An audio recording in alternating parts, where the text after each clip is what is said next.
Alright, hello and welcome back everybody to another How to Play video. This time I want to show you Battle Spirits Saga, a reboot from the Battle Spirits TCG from 2008. This game is a little more complicated than Pokemon, so I'll probably be splitting it into 2 or more videos. For now though, we'll just be going over the basics. As usual, if you want to skip around a bit, check the description or the timeline for the different chapters. Now, to play Battle Spirits Saga, you will first need to construct a deck of 50 to 60 cards. A deck is comprised of 3 different card types: Spirits, Magic cards, and Nexuses. I'll go into more detail about each of these types of cards in a bit, but for now let's keep it simple. Spirit cards are your creatures that you'll play onto the field. These are what you'll primarily use to attack your opponent's life and defend your life from them.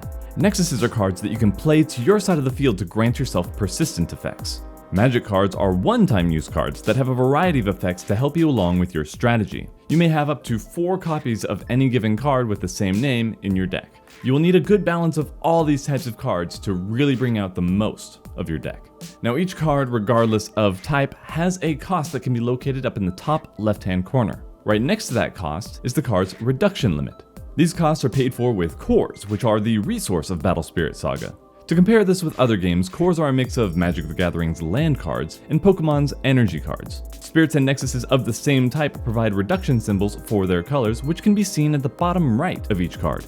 The more cards you have in play, the cheaper that subsequent cards of the same type will be. For example, Mecha Winged Duck has a cost of 1 core to play to the field, so 1 core would be placed from your reserve to the trash in order to fulfill this requirement. If you have another White Spirit or White Nexus on the field, the cost of Mecha Winged Duck would be reduced by 1, making it 0, which means you could play it to the field for free. Keep in mind, however, that spirits still require at least 1 core to be placed on them for them to remain on the field. In other words, a spirit must always be at least level 1 or it will be destroyed. When paying for spirits, it's usually a good rule of thumb to count its cost as what's written on the card plus 1. Nexuses, on the other hand, still have levels, but they do not require any cores to be placed on them in order for them to remain on the field. Magic cards are spent as soon as they're played, so Star Blessed Draw, for an example, would cost 4 cards in order to play. If 2 or more red spirits or red nexuses are on your side of the field, however, it can be reduced up to 2, making it only cost 2 to be played. This is because it only has 2 reduction symbols, so no matter how many red spirits or nexuses you have on your side of the field, the lowest it can cost is 2. Now, each player has a life pool of 5 cores. I should mention that there is no limit to how much life you can gain, though. You'll lose a core every time your opponent's spirit makes a direct attack on you. Regardless of a spirit's BP, you will only ever take life damage equal to the number of symbols on the bottom right of the card. Once you run out of cores, you lose the game. But what happens when cores are taken from your life? Well, they are added to your reserve, the zone where you can pull cores to pay for other cards. This means that as you lose life, you're actually gaining more resources to work with as the game progresses. So now you've got your deck and you're ready to play. To begin the game, each player will take 5 cores from what is known as the Void and place them into their life. Next, they'll take 3 cores and 1 soul core from the Void and place it into their reserve. The soul core is treated as any other core, but it also gives certain cards special effects. After cores have been distributed, each player draws 4 cards. Next, players will decide who goes first through rock, paper, scissors, or a coin flip. Really, any random method will work here, but rock, paper, scissors is the most common. Each player is then given a chance to mulligan their hands and place them at the bottom of their respective decks and draw 4 new cards. Then, they will shuffle their deck. If either player doesn't mulligan, however, they may draw 1 additional card for a starting hand of 5. Players who do mulligan will simply keep their 4 new cards. Now let's go over what a turn looks like in Battle Spirits Saga. There are 7 steps: the start step, core step, draw step, refresh step, main step, attack step, and end step. It might sound like a lot, but most of these steps go by pretty quickly. During the start step, any cards on the field that have effects for this time will now activate. During the core step, you will take 1 core from the Void and place it into your reserve. The player who goes first, however, skips this step. Next is the draw step, where the turn player will draw 1 card.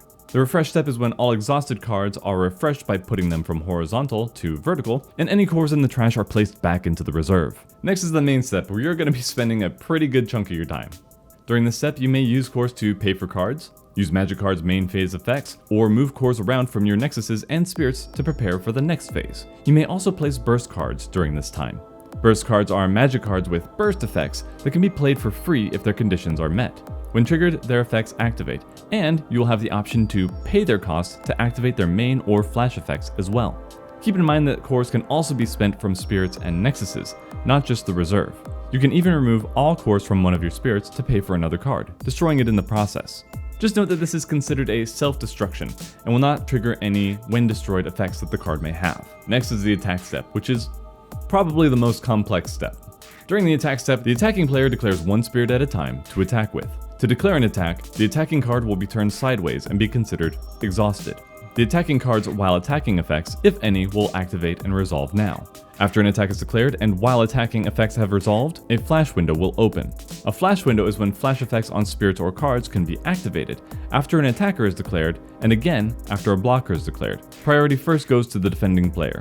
Once the defending player plays a card, activates an effect, or passes, priority then goes to the attacking player. The flash window will continue until both players pass back to back. Even though this is a back and forth, it is important to note that effects in Battle Spirits Saga resolve immediately. There are no chains like in Yu-Gi-Oh! For example, an attack is declared and a flash window opens. The defending player plays a magic card with a flash effect to destroy the attacking spirit by reducing its BP to 0. The attacking player cannot play a flash card to then increase the attacking spirit's BP as it has already been destroyed. This attack is nullified and the next attack can be declared. In another scenario, an attacking spirit is declared and the defending player picks a spirit to defend with. If the attacking player were to use a flash card that destroyed the defending spirit or send it back to its owner's hand or deck, no combat damage will be calculated. However, since a defender was declared, the attack will still not go through to the defending player's life. That is to say, if the defending spirit had higher BP than the attacker stays on the field because the defender is no longer there to resolve combat. The attack has already been blocked though, so the defending player doesn't need to declare another blocker in order to block damage to their life. It's an odd ruling, but it's one that you should be aware of. Now, let's talk about what happens when you actually get to combat. An attacking spirit is declared, and the flash window opens and closes. Now it's time for the defending player to choose a defender or let the attack go through. As mentioned before, each player will only take 1 core of damage for each symbol in the bottom right hand corner of each spirit, regardless of their BP. If a defending spirit is declared, it too is placed on its side, exhausted. Any while defending effects will activate if their requirements are met, and combat will begin. Combat between 2 spirits is decided by their BP. The one with the higher BP stays on the field while the other is destroyed. The destroyed spirit goes to the trash and all attached cores go back to the owner's reserve. If BP is equal, both spirits are destroyed. The BP of each spirit is determined by their level. Each spirit has different levels, with higher levels giving it more BP and sometimes new effects.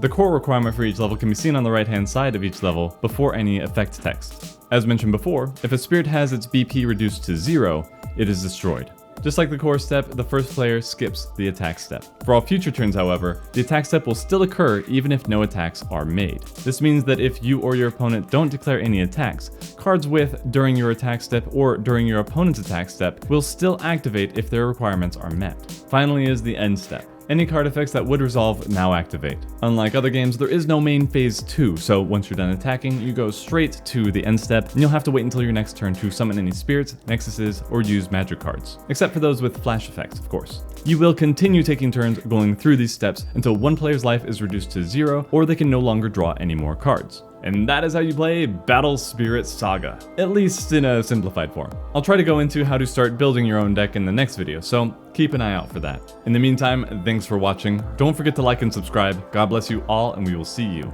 in the next one.